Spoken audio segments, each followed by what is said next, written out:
This So, conference will now be recorded. okay. Well, hello everyone. Excuse me.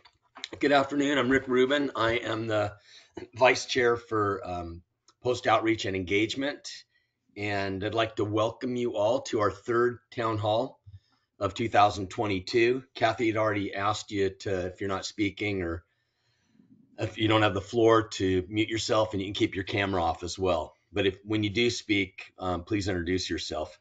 We have a lot going on.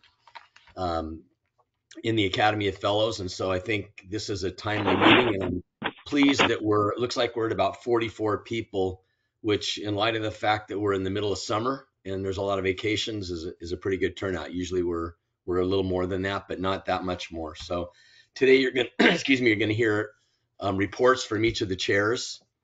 And one of the focuses on that, of course, will be the opening up of the Fellows nomination process. We also have two guest speakers with us today, Phil Rosenberg and Melvin Williams, who are from class of 2020 and 2021, respectively. And we'll get to them after we do our updates. So I believe our chairman, Rad Mulaney, is not with us today, but I think Ann can open up and say a few words for us to get us started.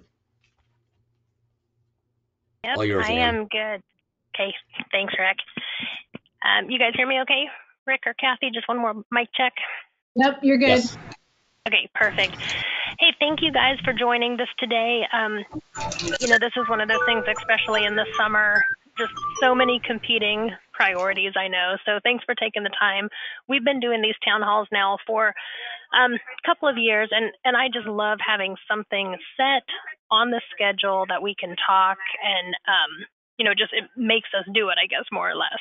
So one of the things that I thought was interesting that I've come across kind of just locally, so that I wanted to share is in our post, we're finding that we're having certain events with really little participation. And so we're trying to look at where is this coming from? Do people just want to do the big events and only focus on those?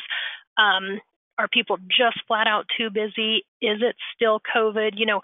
Why is the participation so much different than it used to be? I don't know if you guys are experiencing that in your post or if that's something you're seeing. Ultimately, we want to do what's the most value added for our members. So if they only want to do the big events, that's what we're going to try and figure out. So I guess I would just ask you, again, with these town halls, I love doing them. I love having something set on the calendar. Hopefully it's adding value for all of you. If you have any other ideas, though, please reach out anytime. We are always open to suggestions. If there's something you want to see or not see, we are always happy to take your suggestions and run with them. So I will leave you with that. And again, just thank you guys for being on this call. Rick, thank you so much for getting this organized for us. And I will turn it over to you for your post outreach and engagement update. Okay, Ann, thank you. Looks like my camera is a little, oh, there we go. Thank you, Ann. I appreciate that. I'll just be brief because, I already welcomed you. And my main thing here is keeping the town halls out there and making sure that we're sharing what we're doing to fulfill our commitments and just other interesting things that we're doing at the post level and beyond to further the strategic mission, the mission and strategic plan for SAME. I will say, and I think I'll probably give a little better report on it in the next town hall, which will be September. But I live in San Diego, I actually live in Poway, and San Diego State has a program called Troops to Engineers, and it's been going on for a while. And what they do there is they have hired coordinators for that, and they encourage mostly enlisted folks who are getting out of the military to enter San Diego State in engineering school. And then they have a support function for them. They teach them, help them with their GI Bill. And they also run a lot of workshops. One of our speakers, Phil, he's helped me on a few, but I've done a lot of workshops out there, helping with resume writing and interview skills and things like that. And what I'll report next time is that they've actually turned what was informal into a an actual class, so they will get credit for attending this class, and then they'll have different guest teachers, professors that will come run each session. And so I've been tapped to do a couple. And once this thing's rolling, it'll be more timely in September because the program will be rolling, and I can share the curriculum with you at that point, and it might be something that some of you are able to look at bringing to local universities where you live. So with that, I think I'll just move on here, and I'll give it to Carrie Ann. And if you guys don't mind, you can just introduce the next speaker. We don't need to keep bouncing back to me. And thank you all for being here. Really appreciate it. And I'll have some closing remarks. All right, thanks, Rick. So I'm Carrie Ann Williams. I'm the Vice Chair for Communications and Marketing. So we are producing a quarterly newsletter, usually synced up around these town halls. What you can expect to see in the newsletter is columns from our mentoring vice chair, updates about events and things that we're doing, information about the nomination process. We're also going to be doing a little bit more with recognition in the newsletter. So just like Rick always asks at the town halls, if there's things that the XC can do more of communicating to the fellows at large, let me know if there's something that you want to know more about or are interested in contributing to the newsletter. That would also be great. So right now we always have Philios does a mentoring column, and our distinguished fellows, when they have information to share with us, they've been writing a column. So it's a simple, quick read, but hopefully it's got information that can help you connect with your posts or with other fellows in the academy. And then we'll also be doing a next newsletter around the small business conference. So in that, we'll give you all the information about what's going to happen while we're in person down in Nashville. So I will then turn it over to Jeannie. Hey, I hope you guys can hear me, and I'm going to try and turn on my camera as well. Thank you, Carrie Ann. I am Jeannie LeBron, and I'm with Atkins. I'm the Vice Chair for Awards and Recognition, and this is a great segue because Carrie Ann talked about the fact that we're going to be putting into the newsletter a little bit more about awards and recognition. I actually sent a note to it was a brainchild that came out way too late. I sent a note to all the regional fellows point of contacts like 5 minutes before the newsletter was going to final review and said, hey, does anybody have anything that you can send me in the next, 5 minutes? And of course, that was rude and not possible. But what we did decide to do is starting with the October newsletter is we're going to ask the regional fellows point of contacts to reach out and find out the interesting and exciting things fellows are still doing. We made fellow, we're still engaged, we're still vibrant and part of the community, and we just want to start sharing that information in the newsletter and other places. So if you're doing something exciting or you know of another fellow doing something exciting, please get it to your regional fellows point of contact, and they'll get it to me and I'll get it to Carrie Ann. So we're going to play a game of telephone, but we're just making sure that we're communicating and collaborating. So that's all for me for right now. And right now I'm going to turn it over to the Vice Chair of Internal Affairs, and that's Brigadier General Patrice. You want to go ahead and take over for me, dear? I will do it. I'm trying to turn my camera on. Why is my camera not coming on? Hold on a second. Okay. There I don't think anybody. Oh, did you get it? As I say, I don't think anybody's has been coming on. Yeah, At least I haven't seen them. It was weird. I had to do 2 steps for that this time. Sorry about that. Anyway, hello everybody. Thanks for being here. The RFPOCs who are on today, I hope got my email that I sent. We are coming up on a deadline. The 5th of August is the deadline to have names to Kathy for potential fellows. I know in the brief and sort of in the directions, we suggest that you RFPOCs have a 50% package for someone before you put their name forward. As I mentioned in the email, there's not really anything that defines what a 50% package is. And so I encourage all of you RFPOCs to be sort of very liberal with potentially putting a name forward. You certainly, as you get more into the package and get some more meat on the bones, if you find that it looks like you might need to wait another year, there is not a problem with waiting another year. However, if you miss that August 5th cutoff, you will have to wait until next year. So we ask you just to be generous as you're reviewing the information you have. But we also ask you to really take a hard look at it and really be sure that that you have confidence that the person being put forward does have at least 10 years of involved post-service. So that is all I have. I am always available to answer questions, Kathy and I both. So if you do have a question, please feel free to reach out. And I will now turn it over to, is Sean on? Sean Moore. Yes, I am, Patrice. Thank you very much. I'm going to turn it over to Sean. Over to you. All right. Good afternoon, everybody. Sean Moore, your events vice chair for the Academy of Fellows. And I'd like to think that I'm a sounding board of what your interests and desires are. And as such, the next event that we really have for the masses is at the Small Business Conference. And that's usually our Academy of Fellows luncheon. And those have taken over kind of different numerous shapes over years. Most recently, we've made those very informal luncheons, not as formal presentations, but typically some updates. We provide updates from each of our vice chairs and other things that are going on, and there have been updates from the foundation and so forth. We've also had some commitment statement updates. So I really want to make sure this is an opportunity for you out there to provide inputs. What would you like to hear about? What would you like to have explained to you, shared with you? I'm open. And so one of the ideas we have for the SBC is, again, continuing to include people that are willing and interested to share their updates on their commitment statements, the progress towards those, because ultimately we're all there to help support each other, and their sharing of it can find new connections among us, new ideas.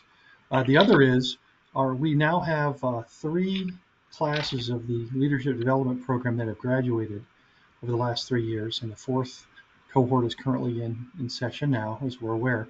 But what of their research projects and their projects that they've done, potentially attendees at the SBC that are graduates of that can give us updates on what their projects have been and what they're doing, and if they need ongoing help. And of course, we as fellows are always welcome to help support them and provide our support to them. So those are just some ideas that I have.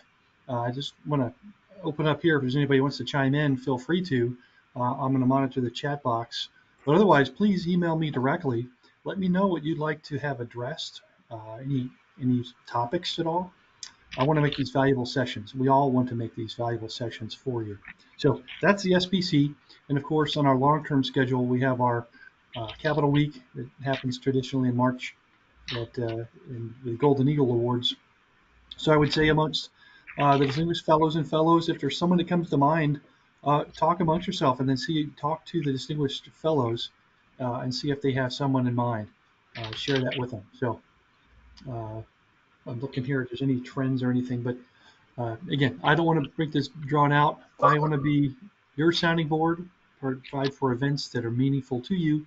So please, load me up, make me work for you.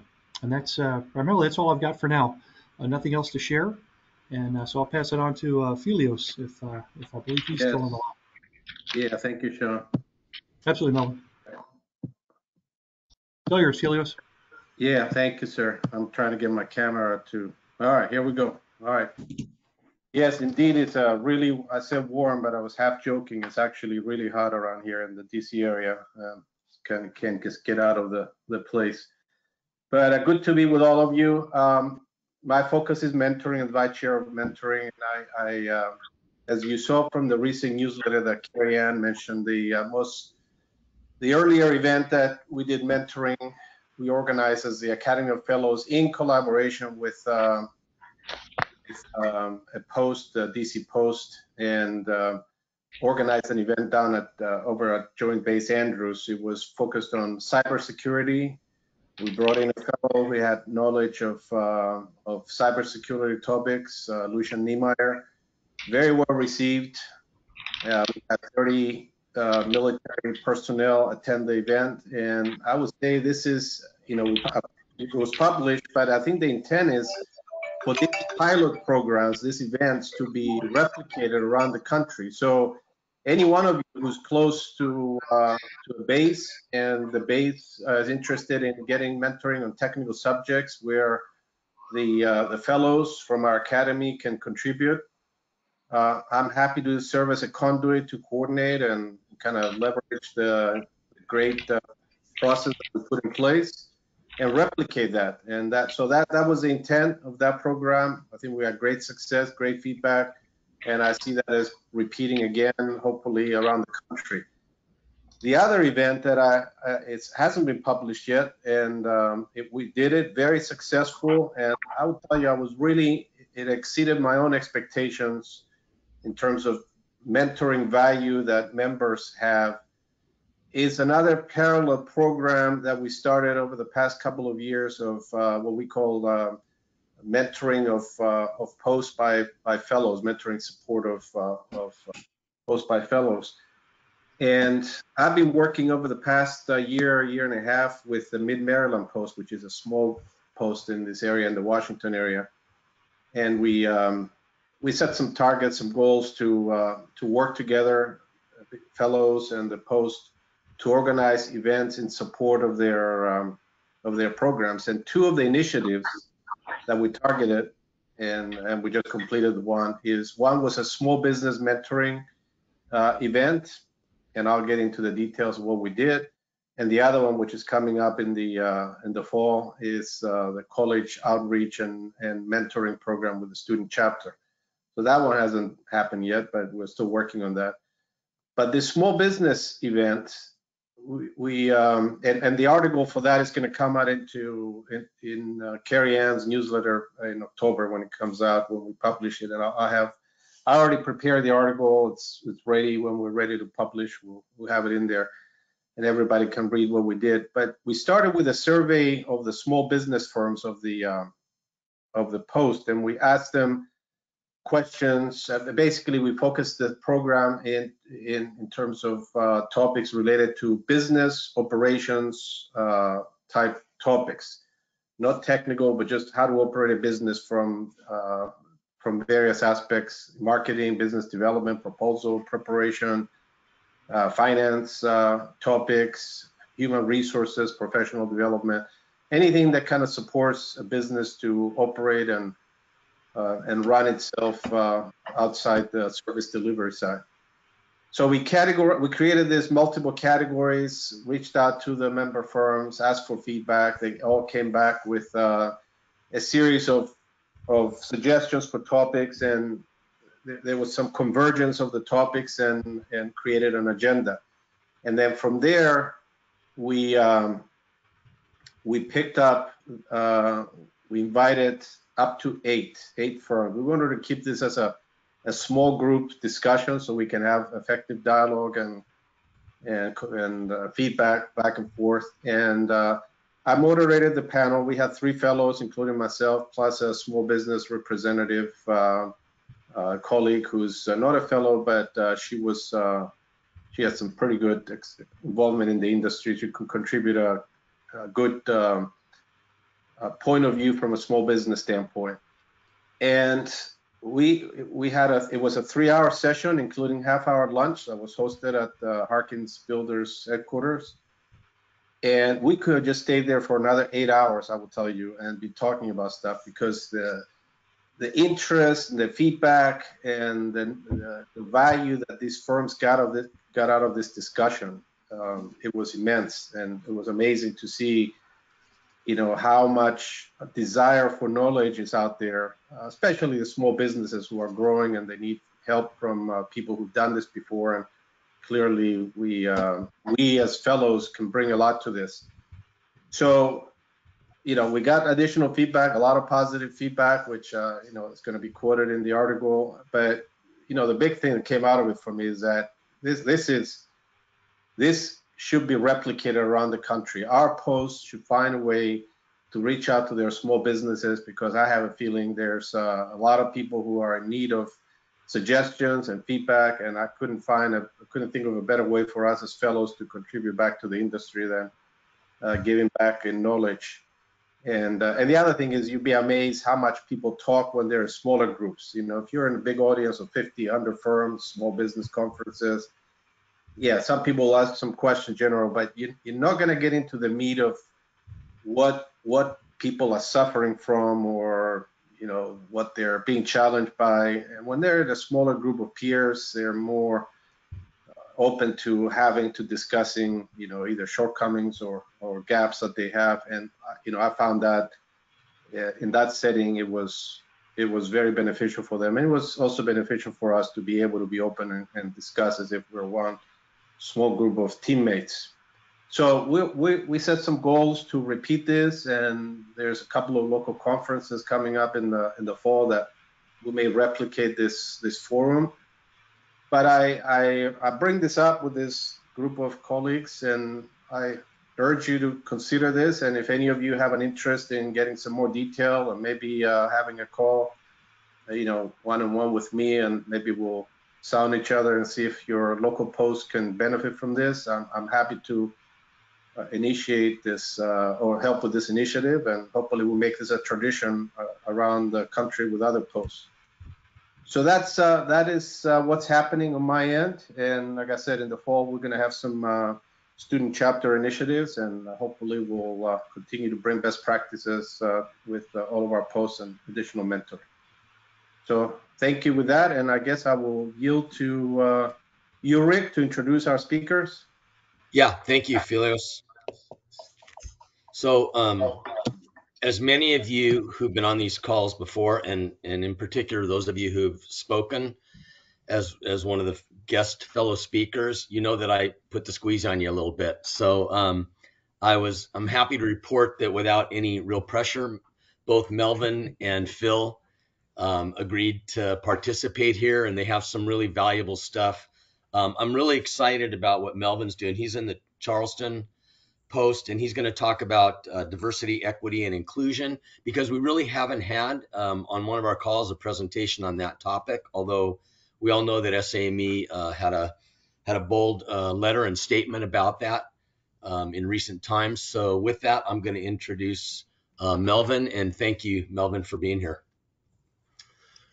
Good afternoon, and I hope all are doing well. And first, thank you, Rick and the fellows, for allowing me to, giving me this opportunity to expand on my commitment statement, and how I'm trying to implement. And I do say trying because it is a work in progress.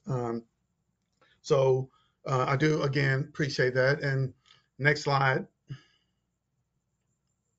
This is kind of the agenda we'll kind of use. This is the outline we'll use to kind of go through my quick little presentation today. Next slide. And this is my commitment statement. When I filled out my fellows application, I wanted to think of something that I can do that was impactful, and diversity and inclusion was one. And my commitment was, I commit to leading the Charleston Post efforts with developing a strong culture and commitment to diversity, equity, and inclusion within the Post by encouraging leadership and members to be very intentional when seeking board members, meeting presenters, and collaborations with other organizations. Next slide. I knew we wanted to stand up a D&I committee, but I wanted to figure out how we can do that first. So what I did is I actually, took a look at the bylaws. Were there things in the bylaws that would prevent the Post from just doing just standing up a D&I committee? So we took a look at it, and just from what we saw was, besides the missions and post committees that was detailed in the bylaws, we found that it was determined that the post president could actually just simply stand up a D&I committee. So that's the route we took. it wasn't hard to get buy-in from the post leadership, because what had happened is before, when I was filling out my application, I actually engaged them prior to me trying to stand up this committee, to let them know that, hey, I'm going to put in my commitment statement for my fellows application that I want to push and stand up a D&I committee at the Charleston Post. So buy-in was pretty easy um, when it came to standing up the committee. And like with anything, you need champions to be successful with anything. So I sought out to try to get some champions. And with this being the first D&I committee that we were setting up, I wanted to make sure that we um, we get the right people on board. And I actually found a very good champion in Kathleen there, who she's very committed to D&I. She wanted to get involved. I always feel that it's best to find people who want to volunteer, who has a passion, because if you start choosing people to be on a committee, they may not be as engaged as you want them to be. But if you volunteer and you have a passion, then you're probably going to be very active and stay engaged in that committee. So what we also try to do, every board meeting, we try to put in an agenda item to talk about D&I, to kind of talk about what's going on, and I'll kind of detail some stuff later on what we kind of talked about and some of the things we're doing at the post level. And one of the things you'll hear me say, you'll hear a phrase, historically underrepresented. I kind of use that phrase because at one time I was told that people are not diverse. So you'll hear me say historically underrepresented group of engineers or individual instead of saying diverse. And one of the things we wanted to do is to be very intentional. Like, it's a very intentional on recruiting members. When we're at meetings, we're looking for individuals that meet that historically underrepresented group of individuals. If we see them at the meeting and they're being very active, we're approaching them and trying to see if D&I is something that they're passionate about and something that they wanted to get involved in. And so we're always intentional about that. Identifying organizations, as you'll see later, there are several such organizations that exist that we can, try to make arrangements to have some type of collaboration or agreement with, but I'll talk about that later. I serve on a couple of D&I committees, various committees, and one of the things we talk about is collaboration, memorandum of understanding, an agreement with, but sometimes we really don't know what that means, and we don't have a clear definition, and sometimes we don't make it clear what that means. So I certainly wanted to be a little more intentional about this going forward.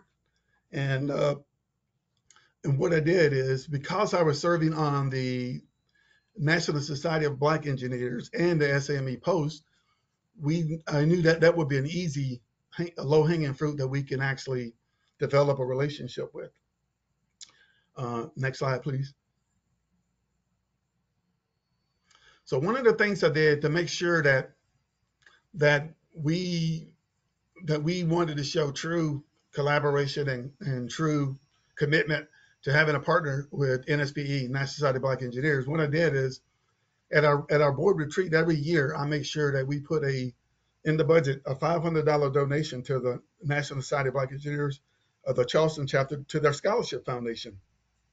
Like I said, we wanted to show true support to them, and that was one of the way we did it. The other way we did it is we advertise each other events on our group text platform, emails to membership, websites, but we wanted to make sure that we were advertising each other events, supporting each other events. One of the things about the Charleston professional chapter of NSBE, National Society of Black Engineers, they have a strong STEM program. And, we're always pushing STEM. So we always try to support their STEM programs. The other thing is, what I've actually done is I've actually gotten involved with the National SAME Diversity, Equity, and Inclusion Committee, and also the American Council of Engineering Companies, their Diversity, Equity, Inclusion, and Belonging Committee. And the reason I kind of wanted to do that so that I can learn tools, perspectives, and just ideas that I can bring back to the Charleston Post. Let them be a resource to the Post. Um, just and I always believe in sharing ideas. Next slide, please. Oh, and one of the things that I'm known for at the Charleston Post and in the engineering community is, collaboration. I believe in collaborating with other organizations. I always believe that, there's strength in numbers. And one of the things that the Charleston area has is we have a Charleston Engineers Joint Council that has a discipline of all the engineering organizations in the Charleston area. And I won't read it, but just to kind of, I won't read the whole thing, but just to kind of highlight what the council does. And it is a 501c organization, but the council shall encourage joint cooperation or said organization for effective public service, mutual educational programs, and shall assist them in the pursuit of their goals. But in other words, we come together every year during Engineers Week to have a banquet to select a engineer of the year, to select the engineering project of the year. And I'm always pushing engagement from the Charleston Post to get engaged with this organization by sponsoring. We even purchase tickets for the student chapters at the Citadel, the local college, to attend the Joint Engineering Banquet. We also give provide raffle prizes for organizations. Also, do sponsorships in other terms of in conjunction with NSBE. So we try to keep engaged in the Charleston Joint Engineering Council. Next slide, please. Even though SAME is not a advocacy group, each year we have what we call Engineers Day on the Hill, where we bring all the engineering, trying to encourage all the engineering organizations across the state to come together in Columbia at the State House to be recognized by both houses, the House and the Senate. We also get to meet with the governor. Typically what happens is the House would and the governor would do a proclamation stating that this is Engineers Day, Engineers Week, and as you can see all the different organizations that we collaborate with, during this time and at the state. One of the things I did this year and actually last year is I encouraged all organizations to reach out to any student chapter they have at the local college, which is the University of South Carolina, and to invite them up to the State House on the day that we do this, so that we even showing more numbers to the legislators, so that they can see that, hey, we are big in numbers and we're a force, and we want to be a resource to them for everything that's engineering related in our specific discipline. Next slide, please. Even when I'm talking about collaboration in South Carolina, there's a Midlands Post, which is a very small post, and typically I know they're probably never going to have an industry day. So every time the Charleston Post has an industry day, I'm always encouraging them to invite the Midlands Post in to to help put on industry day, but not only help, but also to share in some of the profits, to give them share the profits to their scholarships, so that they can have a well-funded scholarship to get scholarships out. This year the ASCE Construction Institute is having a student day in Charleston, so I'm encouraging the Post here to be a sponsor, to be a partner with ASCE to help sponsor this event. We always lead the efforts to have an engineering day at the Joe. We have a local minor league baseball team called the River Dogs, and each year, we rally all the engineers organizations in Charleston to come out and to network and to just have fun at this baseball game, and we typically get a pretty good turnout there. And I mentioned that we had a nearby college in Charleston, the Citadel, and we have an engineering organization down there. What the Citadel has done is, instead of having individual organizations like SCE, SAME, and WBEIE, the Engineering Electrical Society, they have one engineering society, and the SAME Charleston Post is a big supporter of that that chapter down there. We sponsor what we call Order of the Engineer, where we pay for food and pay for sponsorship to have that event. One of the things that the Citadel requires all their engineers to take the FE, while they're still in college. So what we do is, the night before they take the FE, we co-host an event with the Civil Engineers Club of Charleston and the National Society of Professional Engineers. We co-host a pizza night or a dinner the night before the PE, before the students take the FE that night. So that's always a big event, and is well appreciated by not only the students but by the faculty at the Citadel. Next slide, please.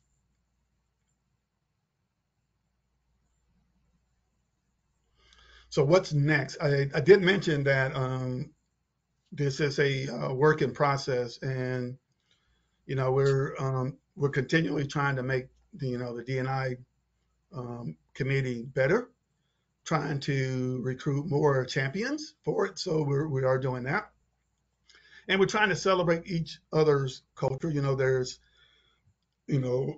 February is Black History Month, there's Latin American Month, but we try to celebrate those months, and we try to identify other additional historical underrepresented engineering groups out there.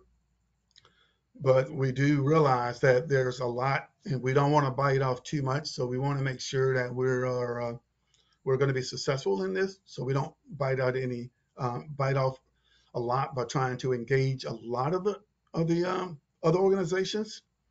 Next slide. And as I mentioned, there is, here, and I won't read them, but there is a lot of historically underrepresented organizations that represent those individuals. You can see like the National Association of Women in Construction, which is easy, Association of Women in Science. There's a lot that we identified. Next slide. And there's even more. The Society of Asian Scientists and Engineers, you name it. There's a lot that we can partner with. And like I said, when we do that, we need to make sure that we're clear on what partnering mean or what collaboration mean, and making sure that those other organizations also want to do the same in return, and not just we have this paper that we're collaborating, but we're not actually doing any collaboration. Next slide. And I kind of like borrowed this quote and kind of adapted to what I wanted to do at the Charleston Post, trying to develop a framework to institute clear and intentional actions throughout the Charleston Post so that people of all racial backgrounds are empowered to lead, collaborate, and excel. Again, like I said, it is a work in progress, but we are trying, and that's one of the things we want to continue to do, and we're serious about it. And eventually I'm going to push where we're going to have it, front and center on our webpage, and maybe even in our our bylaws. I can answer any question that someone may have. If not, thanks again for allowing me to expand on how I'm going to implement my commitment statement at the Charleston Post. Melvin, this is Rick again. Thank you so much. If you don't mind, and all of you, I think why don't we let Phil Rosenberg speak, and then if you have any questions, jot them down, and at the end we can ask either one of our guests to do that. But as I suspected, that was really, really awesome and valuable. And this presentation will be posted on the website for any of you who want to go, kind of review that list of organizations, which was really, really extensive. So thanks so much. Really appreciate that. Our next guest today is Phil Rosenberg. Phil is a member of the San Diego chapter. He is class of 2020 fellow. And so, Phil, I'm just going to turn it over to you. I think you're probably going to focus on industry government engagement. Yeah, Possibly I was going all to yours. I was going to touch on a couple of topics after Melvin. Melvin, that was phenomenal, and it's going to be hard to live up to anything quite at that standard. But I don't have any slides. I have one photo of something I'm very proud of that we did as a local post. As Rick said, I'm class of 2020. I've been a member of SAMI since '93. I'm a life member and been on a San Diego board since 2007. I'm a past president. And when I was done with being a president and became a fellow, I was looking for ways to fulfill my uh, commitment as a fellow and ways to give back in industry government engagement, mentoring, and other ways. With industry government engagement, the start of COVID, one thing we did locally, and I don't know if Jeff Davis is on here, I know he was involved, some of the other local fellows, is we had a local group trying to figure out the best way to navigate through COVID and have virtual meetings. And we tried different formats, we shared what we each did, and came up with what worked best.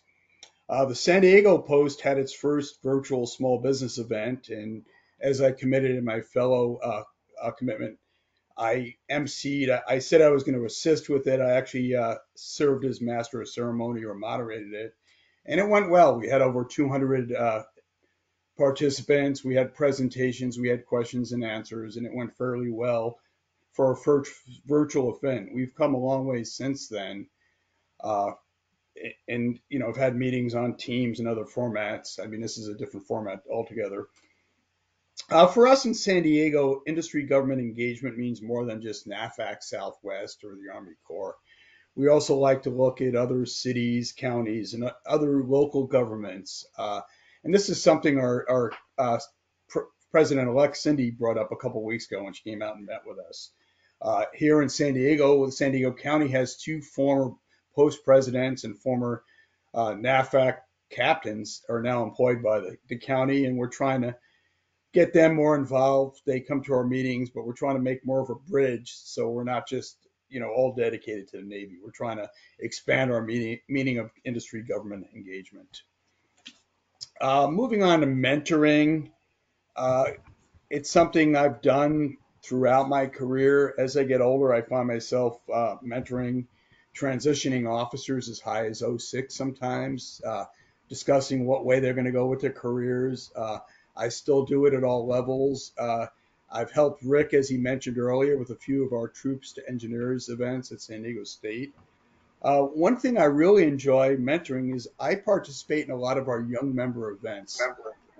The San Diego Post has a very robust young member group. They do a lot of fun things. Beach cleanups, ball games, axe throwing, breweries. I mean, it's a lot more fun than our post meetings. So I participate, and I find they like it. They like having somebody there to ask questions. One of my best memories of that is we did a beach cleanup, and I had two young members walk about a mile with me on a beach and ask career and just general life progression questions. So I consider that mentoring to some extent. Again, the troops to engineers, we did networking resume workshops. Our post has done that as well. We did a networking workshop a while back, right after COVID started. In closing, what I like to say is I'm always looking for opportunities how to give back. And one example, which is in my photo shown, is when COVID started. And what can we do as a post? And there was a lot of questions. Well, I had access at the time to a lot of N95 masks. When everybody else was charging $5, $10 each, I had access to 2 crates of over 3,000 at cost. We also had a local distillery that was now making sanitizer and was willing to make a donation.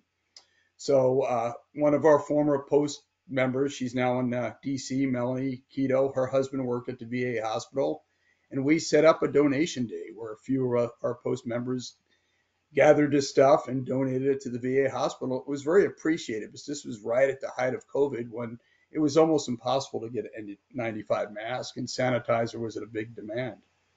And, you know, and we continued doing that as we got more supplies. But the one big donation was something, you know, worth noting. And I think we got in a national magazine for that. That's all I have. I just wanted to go over a few things of what I've been doing since I've been a fellow for the last 2 years and leave it for questions. Thank you, Phil. Really appreciate that, Phil and Melvin both. So right now we can open it up to the attendees. If you have any questions or you want to ask either of our two speakers any questions about what they're doing or, you know, clarifications, feel free.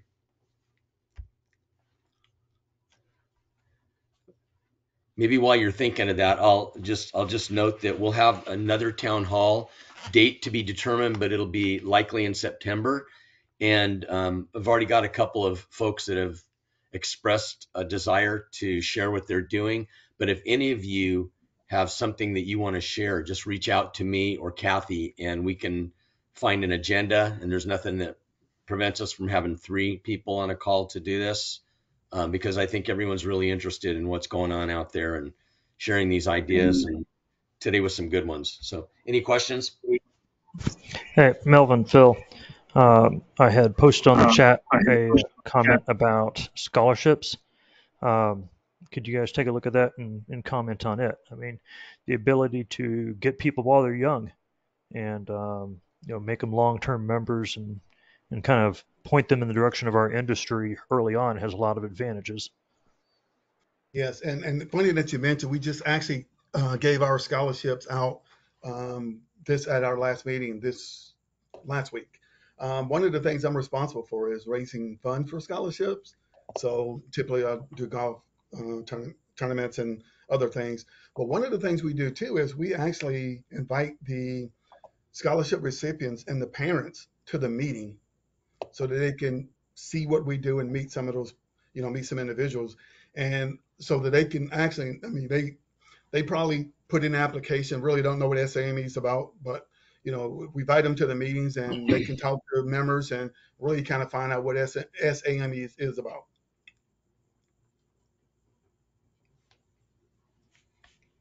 Phil, you're on mute.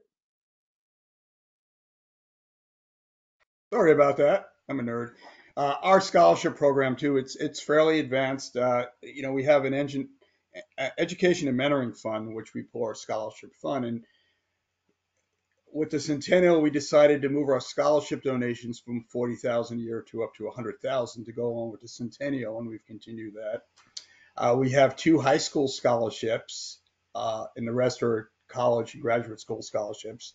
We invite all our scholarship winners and their families to our dinner or lunch, and we do it on a what we call a STEM day, where we also have science fair winners. We judge a high school science fair, and we invite those winners to come as well and present. And some of them high school kids are pretty impressive. And you know, we have some that stay in touch and, you know, proceed, you know, want to go to our camps or stay in touch for the scholarships as they get to high school or college. So. Yeah, and typically we'll invite to encourage the members at the post to really get engaged with raising money. We sometimes will invite back the students after they've gone to college and just, you know, let us know what that scholarship meant to them.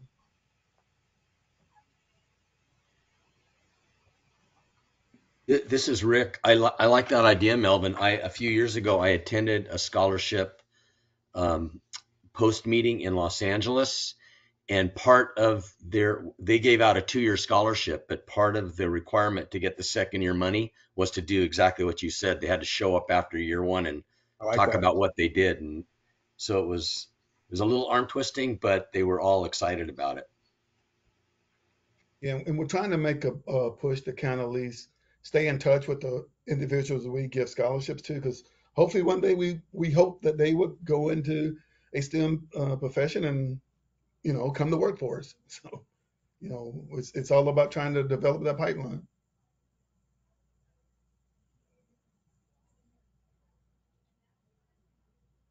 Well, I don't know if there's any more questions. I think Kathy has one more slide that'll show you upcoming events, so we get a little more detail on that. So this is probably a good time to put that up there, Kathy, if you don't mind. Thank you. And obviously, there's some key dates in there on the regarding the fellow nomination packages. August 5th is not that far away. 2 weeks. Yeah, Yep, so and please note the two deadlines on August 5th. So there's one deadline for fellows nominee names, but there's also the deadline to submit your regional fellows list. You should have gotten this is just for RFPOCs. You should have gotten an email from me on July 5th with a big spreadsheet and a lot of information. And if you have any questions on that, please feel free to let me know. And I can answer any questions you might have about that. But hopefully we'll get that information in by August 5th.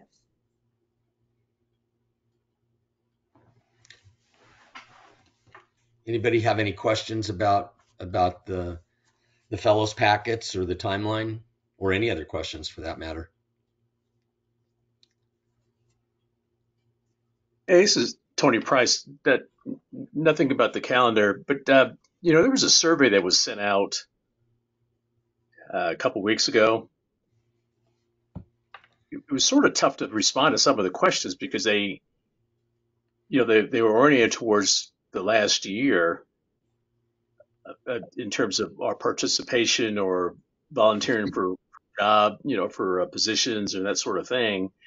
I think they can be very limiting because there are some of us who were at the national level for a very long time and moved on to more local things, frankly, to make room for other folks to continue at the national level. So I think when we do the surveys, try to orient it towards maybe a little bit more than just the past year, because there are quite a few of us who participated in a lot of different things at a lot of different levels.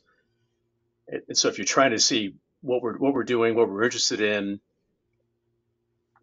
help us a little bit so we can help you. I think the questions were just a little bit too limiting in terms of the response that at least I could provide. Thanks for that feedback. We appreciate that. Yeah, I just want to echo that, Rick. That survey was something, I think internally we talked a lot about it. And it's one of those things, no matter how much we talk as a small group, did the intent of the survey come across?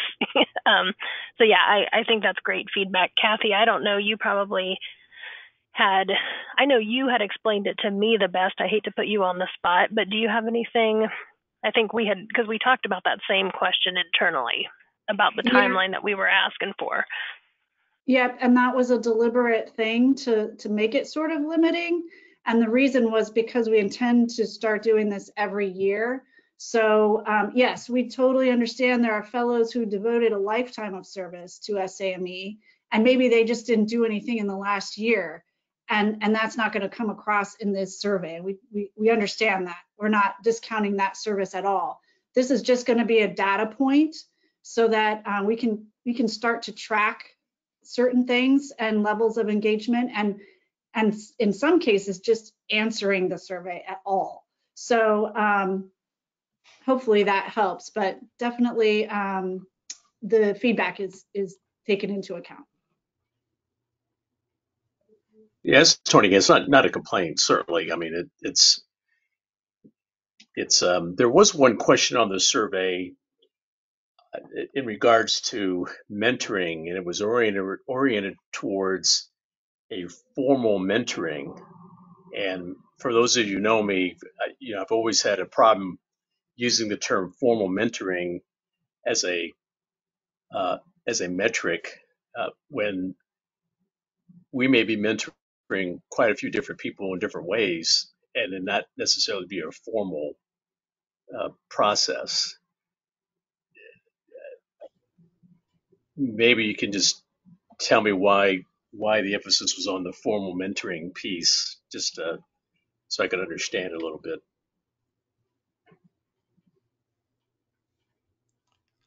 Sure, I can answer that unless, let me know if somebody else wants to jump in. But I think we put the word formal because mentoring can happen in so many different ways informally that we were just trying to, again, just create this data point as to whether you have any formal mentoring program with your post or at the national level or something like that that we can track.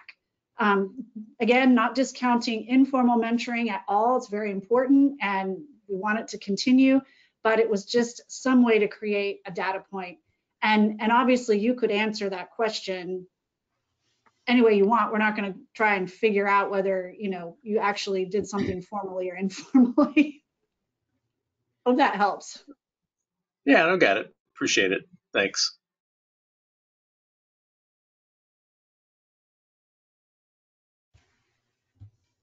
Okay, well, are we running out of questions? Because we have an excellent track record of not exceeding our hour, and today we're right under the wire. But we're willing to stay if there's any questions, or if you have follow up, you can certainly send notes in to Phil or Melvin or me, or Kathy, or anybody on the committee, and we're happy to get a response for you.